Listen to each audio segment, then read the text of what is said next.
এরে নবীর উম্মতের দল, আল্লাহ পাক রব্বুল আলামিন বলেন, ইন্নাল্লাযীনা আমানু ওয়া আমিলুস সলিহাত উলাইকা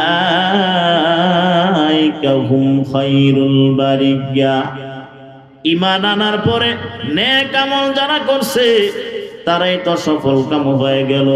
আরে নবীর উম্মত, আমরা তো আল্লাহর দরবারে একদিন ফেরত যেতেই হবে। কারণ আল্লাহ বলেন, ইলাইহি মারজিউকুম জামিআ ওয়াদাল্লাহি হাক্কা। তার দরবারে ফেরত যেতে হবে। কার দরবারে যাইবা? আল্লাহর সামনে গিয়া দাঁড়াবে। কেন দাঁড়াইবা? আল্লাহ পাক বলেন, লিয়াজজিয়াল্লাযীনা আমানু ওয়া আমিলুস সলিহাত।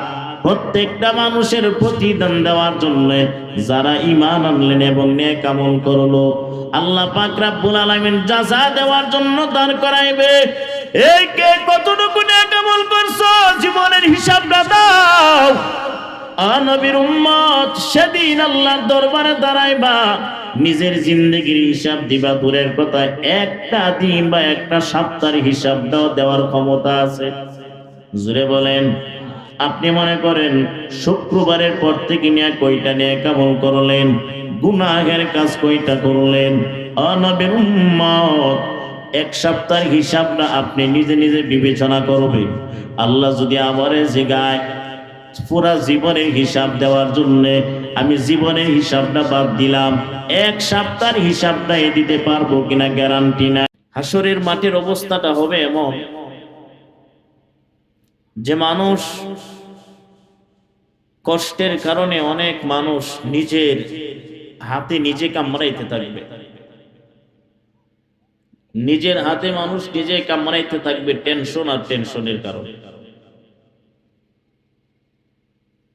আঙ্গুল কামড়াবে, কুলি পর্যন্ত খাবে। এক একজনের গুনার পাহাড়, যতটুকু গুনাহ করবে মানুষ, সেই গুনাহ পরিমাণ আযাব তার হইতে থাকবে। কেউ হাঁটু পরিমাণ পানির মধ্যে হাবুডুবি হাঁটতে থাকবে, গামের সাগর থাকবে। আপনি কতটুকু গুনাহ করেছেন? গুনাহ যদি অনেক বেশি হয় তাহলে সাগরের মতো খালি আবুডুবু খাবে। সেদিনের কান্না মানুষের কোনো লাভ হবে না। সূর্যের গরম, নিচের গরম, দুই গরমের মাঝখানে মানুষ থাকবে। মানুষ হাহাকার করতে থাকবে, আল্লাহর কাছে কান্নাকাটি করতে থাকবে, ওগো আল্লাহ, হাসরের মাঠটা পরিবর্তন করায়া দেন। এখন আর ধরার প্রয়োজন নাই, যতটুকু আছে যথেষ্ট। আর দরিয়ান না, আপনারা একটু সইরা যান। এই তুমিও সরো, আর পিছনে যাও। ভাই কষ্ট করে আপনি একটু পিছনে যান, চেয়ারটা নিয়ে যান। উঠো না কে? ঠিক আছে, আর মেশিন ধরেন না। হ্যাঁ, রেকর্ড আছে আমার, আমি ইউনিট খায়া ফেলাই চিল্লাইয়া। হাসরের মাটির অবস্থায় মানুষের ভিতরের সব কিছু একবারে জং ধরে যাবে, শুকাইয়ে। হাসরের মাঠের কান্না, আল্লাহ আপনি এই মাঠ থেকে আমাদেরকে মুক্তি দেন। আপনি কোন দিকে দিবেন, জাহান্নামে না জান্নাতে? আল্লাহ আপনি এই মাঠ থেকে আমাদের মুক্তির ব্যবস্থা করেন। মানুষ যেমন জমিনে চিল্লায়, মায়ের কাছে কান্না করে কিছু খাবারের জন্য, সেদিন মানুষ হাজার হাজার বছর কান্না করবে, খাবারের কোনো ব্যবস্থাই থাকবে না। আল্লাহ পাক রব্বুল আলামিন হাজার বছর পরে বান্দার ডাকে সাড়া দিবেন, ও বান্দা কি চাও আমার কাছে? বান্দারা বলবে, আল্লাহ আমাদের ভিতরে তো কিছুই নাই, আমাদের খাবারের ব্যবস্থা কি হবে? আল্লাহ বলবেন, লাইসা লাহুম তুআমুন ইল্লা মিন দরির। আমার কাছে কাঁটাযুক্ত খাবার ছাড়া কোনো খাবার নাই, শুধু তোমার জন্য রাখলাম, তুমি গুনাহগারের জন্য। সেদিন মানুষগুলো বলবে, ও আল্লাহ আমাদের জন্য যে কাঁটাযুক্ত খাবারগুলো রাখছেন, ওই কাঁটাও যুক্ত খাবারটাই আমাদেরকে দেন। বান্দার হাতে কাঁটাওয়ালা খাবারটা দেওয়ার সঙ্গে সঙ্গে গিলবে, গলায় আটকে যাবে। আবারও 1000 বছর চিল্লা চিল্লি কান্নাকাটি, ও আল্লাহ আমাদেরকে পানির ব্যবস্থা করেন, কারণ যেই কাঁটা বিদ্ধ হলো ওই কাঁটাটা সরানো লাগবে। জমিনে ভাত খাইলে যেমন আপনার গলায় কাঁটা লাগলে বাবাই কয় ভাতটা না চাবাইয়া খায়া ফেলাও, গিলে ফেলাও, কাঁটাটা সরে যাবে। মানুষের সেদিন তো ভাতই পাবে না, তো আল্লাহ পানি কই, পানির ব্যবস্থা করেন। হ্যাঁ, তবে আল্লাহ পাক আপনার জন্য একটা পানির ব্যবস্থা করবেন। তাসলা নারুন হামিয়া তুসকা মিন আইনিন আনিয়া, জাহান্নামের তীব্র গরম পানি, ফুটন্ত পানিটা দেওয়া হবে সামনে, আইনা না ওই পানিটা খাও। মানুষ বলবে আল্লাহ 1000 বছর কাটলাম এই গরম পানির জন্য। ওটা দুনিয়ার গরম করা পানি না, ওটা জাহান্নামের তীব্র আগুনের গরম। যেই গরমটা মানুষ সহ্য করার মতো না, সহ্য করতে পারবে না। পারবেননি আপনারা? জমিনের আগুন সহ্য হয়নি। আল্লাহ পাক 3000 বছর পর্যন্ত আগুনকে প্রজ্বলিত করলেন, জ্বালাইলেন। এরপরে মালিক দারোগাকে বললেন, তুমি জাহান্নামের ভিতরে গিয়ে ঘুরে দেখে আসো জাহান্নামের আগুনটা গরম হয়েছে কিনা। কাসাসুল আম্বিয়াতে আল্লামা ইবনে কাসির রাহমাতুল্লাহি আলাইহি বলেন, যখন নাকি মালিক দারোগা জাহান্নামের ভিতরে যাবে, অনেক দূর থেকে বলতেছেন, আল্লাহ জাহান্নামের তীব্র গরম আমার সহ্য হচ্ছে না। কেমন গরম জাহান্নামের গরম! জমিনের গরম আর জাহান্নামের গরম অনেক পার্থক্য আছে। জমিনের আগুনের পাওয়ার 1 ভাগ, জাহান্নামের আগুনের পাওয়ার জমিন থেকে আরো 69 ভাগ বেশি পাওয়ার। এবার নিজের বিবেকটাকে একটু প্রশ্ন করেন যে আপনি জাহান্নামের আগুনে যদি জ্বলেন, আপনি সহ্য করতে পারবেন কিনা? জমিনের আগুনে তো হাত দিতে পারি না, ঘর বাড়ি পরে ছাই হয়ে যায়, তাহলে জাহান্নামের আগুন সহ্য করব কিভাবে?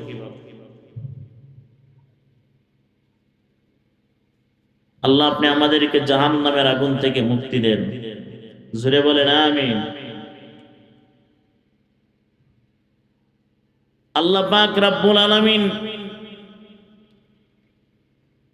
মালিক দারোগা যখন নাকি জাহান্নামের ভিতরে প্রবেশ করবেন, এমন মুহূর্তে বলেন, আল্লাহ জাহান্নামের ভিতরে যাওয়ার তো কোনো সুযোগই নাই, যেই গরম লাগতেছে। তখন আল্লাহ পাক রব্বুল আলামিন জান্নাতের ভিতরের একটা আংটি দিলেন, যাও, যেখানে আমার সঙ্গে আমার হাবিবের নাম লেখা আছে, ওই আংটিটা তার ললাটে সাপ লাগাইয়া দাও, দেখো জাহান্নামের ভিতরে ঢুকতে পারে কিনা। ওই আংটিটাতে নবীর নাম লেখা আছে, আল্লাহ পাকের নাম লেখা, লা ইলাহা ইল্লাল্লাহ মুহাম্মাদুর রাসূলুল্লাহ।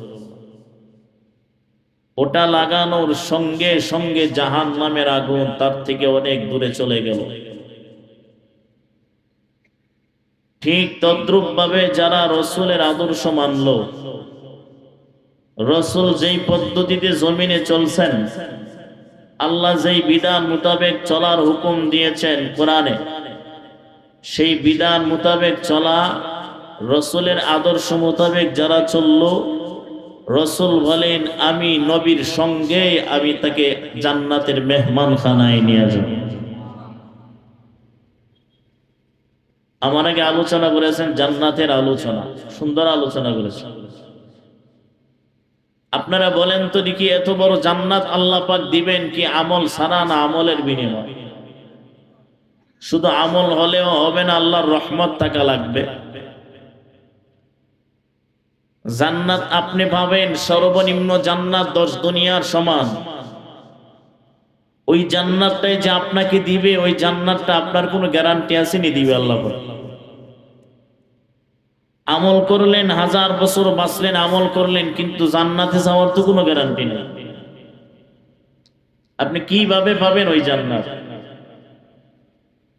কিভাবে পাবেন, কোন পদ্ধতিতে পাবেন? এজন্যই আল্লাহ রসুলকে জমিনে পাঠাইলেন পদ্ধতি শিখায় দেওয়ার জন্য। রসুল জমিন আইসা মানুষের ধারে ধারে ধারে ধারে গিয়া দিনের আহ্বান করত। বলো লা ইলাহা ইল্লাল্লাহ ফাদাখালাল জান্নাহ। শুধু লা ইলাহা ইল্লাল্লাহ পড়বা আর লা ইলাহা ইল্লাল্লাহর হক আদায় করবা, তাহলে তোমরা জান্নাতের ভিতরে ঢুকিয়া যাইবে। জান্নাতের ভিতরে না গিয়া যদি জাহান্নামের অগ্নিকুণ্ডে জ্বলেন, কোনো উপায় নাই। আল্লাহ আপনি আমাদেরকে হেদায়েত দান করেন। জোরে বলেন আমিন। মাউতুকা আসিন কুল্লু নাসিন শারিবু কবরু বাইতিন কুল্লু নাসিন দাখিলু। সবাই আমরা জমিন থেকে বিদায় হব, কেউ এই জমিনে থাকবো না। হাজার হাজার বছর কান্না করার পর আল্লাহ পাক রব্বুল আলামিন বলবেন, ও বান্দা কি চাও? আল্লাহ আমাদের পানির ব্যবস্থা করেন। আল্লাহ পাক বলেন, কোন পানি? ঠান্ডা পানি নিকন, হা ঠান্ডা পানি দেন। হাজার বছর কান্না করলাম, হাজার বছর পরে বলেন আপনি কেন আমরা ডাকলাম? ও আল্লাহর গোলাম, আল্লাহ তো লৌহে মাহফুজায় প্রত্যেকটা দিন আপনাকে ডেকেছে। বান্দা তুমি কি চাও? আমি আল্লাহর কাছে বলো, আমি আল্লাহ তোমাকে দিয়া দেব। তোর কি টাকার অভাব, সন্তানের অভাব, নাকি সংসারে বড় অভাব, নাকি ছেলের অভাব, না মেয়ের অভাব? আমি আল্লাহর কাছে চাইতে দেরি হবে, আমি আল্লাহ পাক তোরে দিতে দেরি হবে না। প্রত্যেকটা দিন লৌহে মাহফুজে আল্লাহ পাক বান্দারে ডাকতে থাকেন। লৌহে মাহফুজে ডাকার কারণটা কি জানো? না, লৌহে মাহফুজে আয়েশা ডাকার কারণটা তো জানি না। লৌহে মাহফুজ থেকে আমার আল্লাহ রসুলের সিনা মুবারকের মধ্যে 30 পারা কোরআন নাজিল করলেন। ওই লৌহে মাহফুজে আমার আল্লাহর সম্পর্কটা বেশি, এজন্য ওখানে আয়েশা বান্দারে ডাকতে থাকে। তুমি বান্দার কোনো খবর নাই। ও বান্দা, আমি আল্লাহর কাছে চাও, গুনাহের জন্য মাফ চাও। যদি পাহাড় পরিমাণও গুনাহ করো, তোমার কোনো ভয় নাই, কোনো টেনশন নাই। আমি আল্লাহ বড় বড় গুনাহগারদেরকে আমি আল্লাহ মাফ করে দিলাম। কুল ইয়া ইবাদিয়াল্লাযীনা আসরাফু আলা আনফুসিহিম লা তাকনাতু মির রাহমাতিল্লাহ ইন্নাল্লাহা ইয়াগফিরুয যুনুবা জামিআ ইন্নাহু হুয়াল গফুরুর রহিম।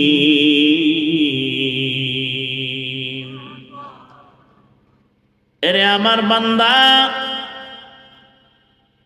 তোমার নফসের উপরে জুলুম করছো, টেনশন করার কারণ নাই। লা তাকনাতু মির রাহমাতিল্লাহ, আমি আল্লাহর রহমত থেকে তুমি নিরাশ হয়ে যাও না। আমি আল্লাহর দরবারে ক্ষমা চাও। আমি আল্লাহ তোর জিন্দেগীর গুনাহ মাফ করার জন্যই বসে আছি। টেনশন করার কারণ নাই। চাওয়া লাগবে, চাওয়া সারা বান্দা গুনাহ মাফ করবে কিভাবে? কান্নাকাটি করলে মা ভাত দেয়, কান্নাকাটি না করলে বুঝে সন্তানের কোনো ক্ষুধা নাই। وَإِذَا سَأَلَكَ عِبَادِي عَنِّي فَإِنِّي قَرِيبٌ।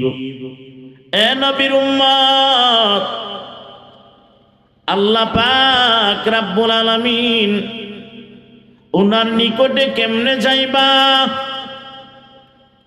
গভীর রাত আছে, গভীর রাত, ওখানে গিয়া মসজিদের মধ্যে গিয়া দাঁড়াইয়া দাও, দেখবা আল্লাহ নিকটে হাজির হইতে পারবা।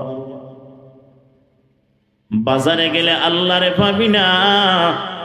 গভীর রাত গিয়া নামাজে দাঁড়ায় যায়, এবার দেখবা আল্লাহ তোমার সঙ্গে কথা বলতেছে। যদি নামাজের মধ্যে দাঁড়াইয়া একবার সুবহানা রাব্বিয়াল আযীম বলো, সুবহানা রাব্বিয়াল আযীম বলো। যদিও তুমি শুনো না, কিন্তু তোমার জবাবটা আবার আল্লাহ দিতেছেন। সম্পর্ক যদি রাখতে চাও, গভীর রাত নামাজের মধ্যে দাঁড়ায় দাও, আল্লাহর সামনে দাঁড়াও, দেখবা আমার আল্লাহ পাক তোমার প্রত্যেকটা কথার জবাব দিতেছেন। নামাজে যদি বলো আলহামদুলিল্লাহি রাব্বিল আলামিন, আল্লাহ জবাব দিয়া বলেন হামিদানি আবদি, ও বান্দা দেখ আমার বান্দা আমার প্রশংসা করতেছে। টেনশন করার কারণ নাই, আমার আল্লাহ তোমার প্রতিটি কথার জবাব হয়ে দিতেছেন। এ নবীর উম্মত, আল্লাহর সঙ্গে যদি কথা বলতে চাও, নামাজের মধ্যে দাঁড়ায় কথা বলবা, কোরআন তেলাওয়াতের মাধ্যমে মাওলার সঙ্গে কথা বলবা। গভীর রাতে নামাজে দাঁড়াইবা, কেমন যেন দেখবা আওয়াজ আসতেছে কানের মধ্যে, কারণ রাসূল বললেন আনতা আবুদাল্লাহা কাআন্নাকা তারা ফাইন লাম তাকুন তারাহু ফাইন্নাহু ইয়ারা।